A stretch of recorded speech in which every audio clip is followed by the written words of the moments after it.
Hi, good morning.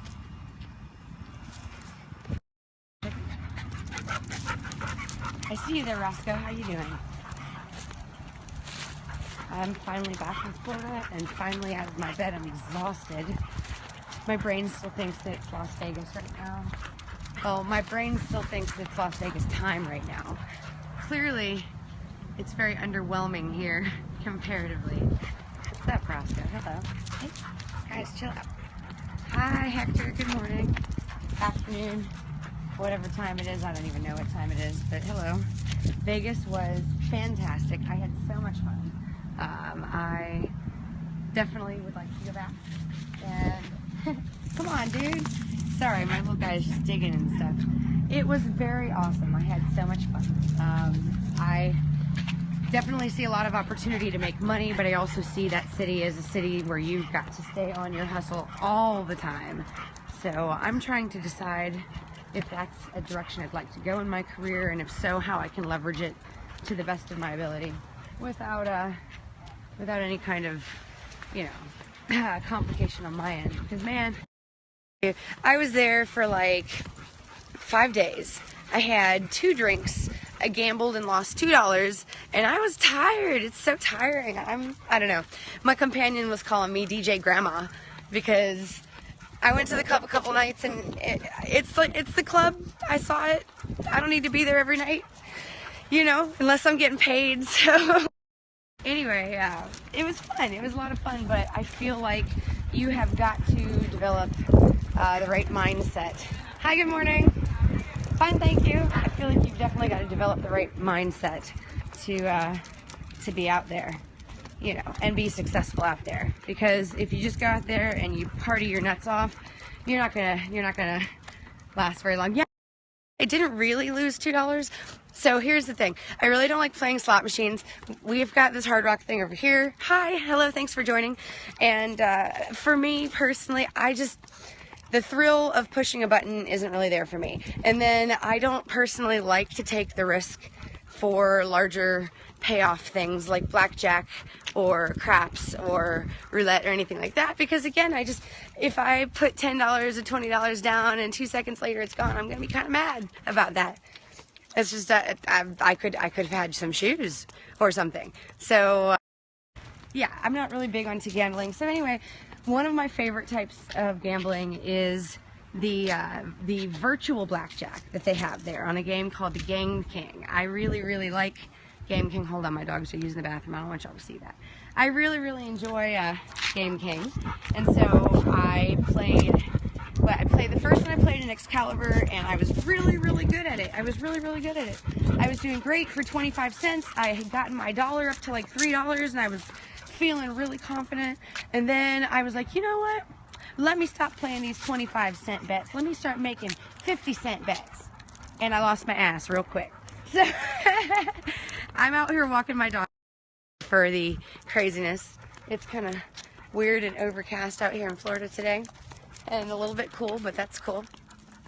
It's all set up to yeah, I'm saying everybody out there just losing their money. So I'm not trying to buy into that, so I did other stuff, like walk around and look at all the hotels and all of the stuff, and I went in a few clubs, and I just did tourist stuff. But tourist stuff for me to have a good time does not necessarily include drinking and gambling. I guess I'm strange that way. But I also came back with most of the cash that I took out to go with me. So suck on that. I feel pretty successful about that. And I have the $1 voucher that I got back because I played blackjack again the second time. Remember I told you. So I got my $1 up to $3, and then I got all excited, started making 50-cent bets, and lost my ass. All right, that was for a hot minute there. And then I went over to New York, and I did the same thing, except for that time I kind of sort of started to lose my dollar, and when I got my dollar back, I'm like, okay, I'm out, I'm done. So I have the $1 voucher ticket thing from New York as well, because I didn't really feel like going back over and putting it into the thing to get it back out, because we had walked a ways by then, and I'm like, it's fine, I'll just keep it. So squirrel. So it was really fun. I had a really good time. I've not traveled in a really long time, so it gave me an opportunity to learn some traveling lessons. when I traveled before I was traveling with my job, I worked with Medicare.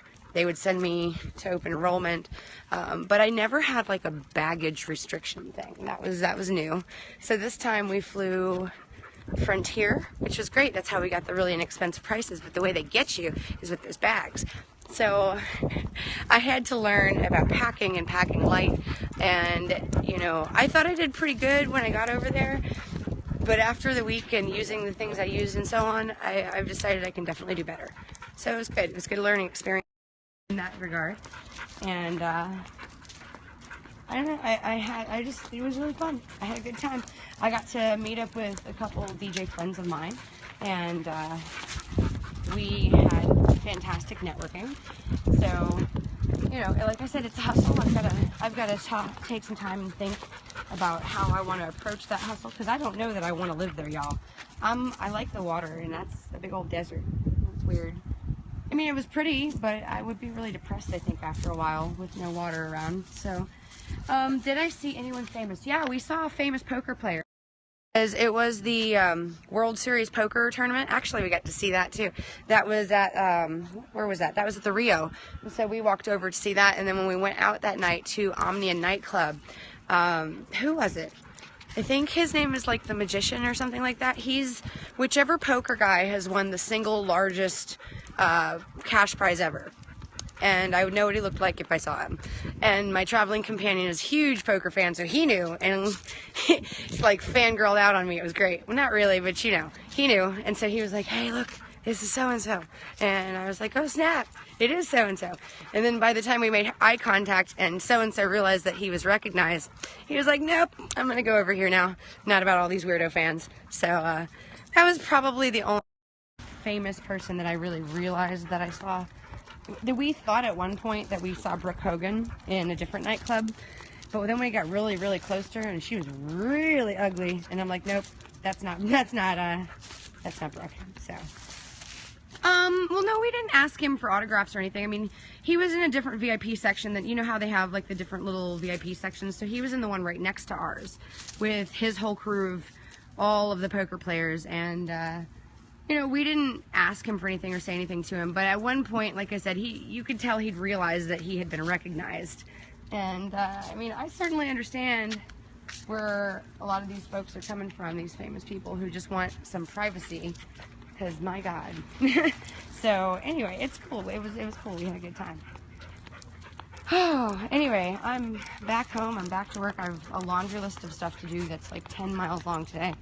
I'm so tired, but I'm going to go work it out.